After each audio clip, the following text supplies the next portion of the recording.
Welcome back, fight fans, to another episode of GTS Combat. And yo, I'm here once again looking ahead to another highly anticipated fight. This time we've got the newly crowned UFC light heavyweight champion of the world in Jan Blachowicz taking on the middleweight champion in Israel Adesanya, who's stepping up in weight to try sit at the top of two weight divisions, and it's going to be at UFC 259, scheduled for March 6th. So let's get into it. You got Jan Blachowicz coming into this 27 wins, 8 losses, and that's 8-2 coming via TKO or KO stoppage, and 9-1 coming via submission. Whilst you got Israel Adesanya 20-0 coming into this, and 15-0 is coming via TKO or KO stoppage, and 0 wins coming via submission. So it's clear to see where Adesanya's game plan lies. He likes to pick you apart on the feet, doesn't really look to take it to the ground at all, and he has improved his takedown defense to stop people trying to also take him there, and it's been successful because he hasn't been submitted at all and he hasn't been finished at all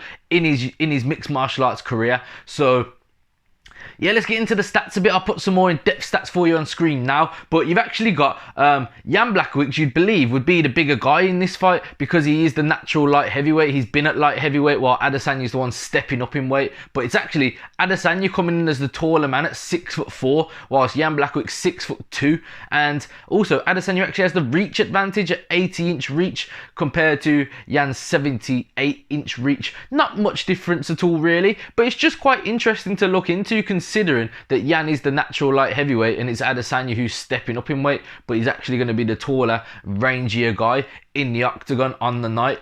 But yeah, and then looking into their recent records, obviously Jan Blachowicz, newly crowned light heavyweight champion of the world. He actually defeated Dominic Reyes to get the belt, the vacated title since John Jones left the division. And yeah, quite a surprise to me, I'll be honest, because I'd done a prediction for this fight on my original channel, my first channel. I'd still post on there. It's more about my journey, my weight loss journey, my fitness journey, my journey through life. So if you are interested in that, go check it out now. It's called Get That Smoke. Link for that will be in the description below. But yeah, I did a prediction for that fight on my original channel before making this channel solely for my predictions. But yeah, I was backing Reyes going into that, I'll have to be honest, because Reyes did look very impressive with his performance against John Jones. And Jan Blachowicz, he's had a few losses in his career. You know, he's lost to the likes of Corey Anderson and Jimmy Manuwa and even Alexander Gustafsson early in his career, and obviously he avenged the losses to Corey Anderson and Jimmy Manuwa. But just that simple fact made me think, oh, he's come up short against guys before, and he's even had the kind of odd shock loss to Patrick Cummins, because when you look at his career now, it's like, oh, how did you lose to Patrick Cummins? But yeah, so and also he has lost to Thiago Santos, who also did look good against John Jones, but Dominic Reyes looked better against John Jones. So I was kind of just factoring all these things up into my head, but the Polish power came through and he knocked Dominic Reyes out in devastating fashion, had him doing the little skanky leg dance all over the octagon. But yeah, so Jan has been looking impressive. Even before that, he knocked out Corey Anderson to get the shot against Dominic Reyes. So he's coming into this with 2 big knockout victories against him, high-level opposition, shall we say. So he's going to be coming in pretty confident, the Polish powerhouse. Whilst Israel Adesanya, 20-0, never lost in his mixed martial arts career, so we know he's always full of confidence.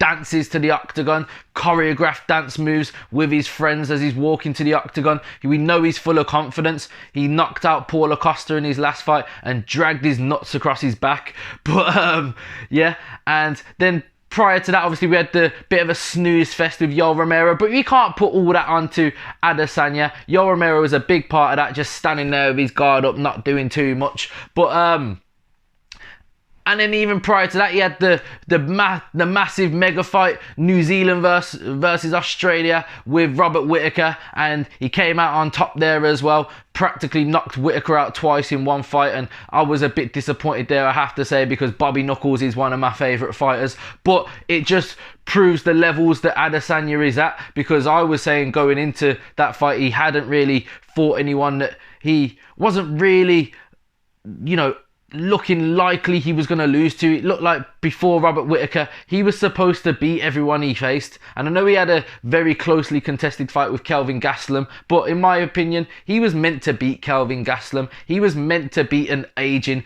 Anderson Silva. He was meant to beat the likes of Derek Brunson and Brad Tavares. But prior to that, he also had a very close fought fight with Marvin Vettori, who's got his name back in the mix at middleweight with his split decision. That's probably his closest fight that we've seen Adesanya have in the UFC. Well, that and obviously his fight with Kelvin Gastelum, but to actually get a split decision, Marvin Vettori against Adesanya is very impressive. And now with his win against Jack Hermansson, he's right back in the mix for a shot at the middleweight champion. But for now, we have to see what happens here at light heavyweight, because Adesanya is facing Jan Blachowicz on March 6th for the light heavyweight championship. And if he wins, it's looking likely that he's going to be calling out a very certain Johnny Bones Jones. And it'll be interesting to see what happens there, because right now we've got John Jones at heavyweight. Well, looking likely his next fight will be at heavyweight against either Ngannou or Stipe.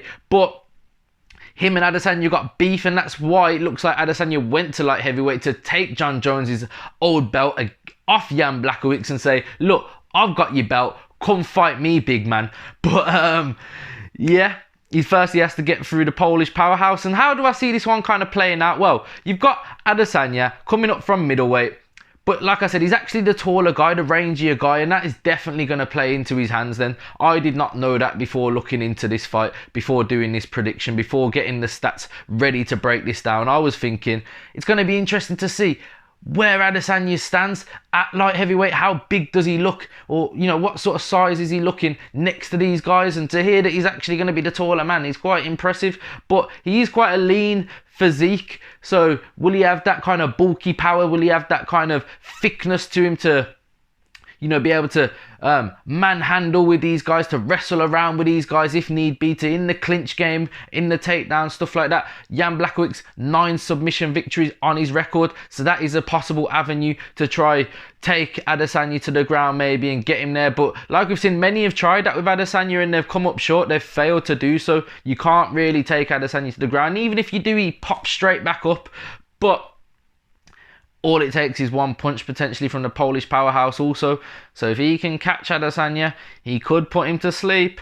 It's happened in his kickboxing career, so it's potential, but hasn't happened at all yet in his mixed martial arts career. So give him the benefit of the doubt that it's going to be a tricky one to put him away, but he hasn't stepped up to this kind of levels in power in his mixed martial arts career.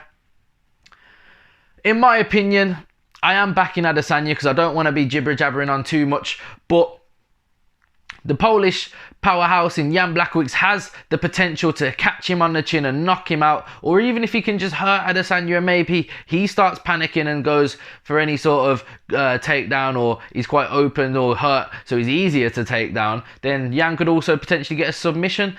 But my head is telling me that Adesanya is going to get the victory here, and it's overpowering my heart, people. So I'm going for Israel. I'm saying that he's going to get the victory. He's going to become the newly crowned light heavyweight champion of the world. He's going to get himself in the history books amongst the other double champs that we've had now, also being the middleweight and light heavyweight champion at the same time. He's going to get the champ status. He's going to call out John Jones. We're going to try set up the mega fight, and hopefully it can happen. That's my opinion. I'm going to say Israel Adesanya, and I'm going to probably say via decision, because I haven't seen him at light heavyweight. I don't know what kind of power he possesses at light heavyweight. Can he put someone like Jan Blachowicz out?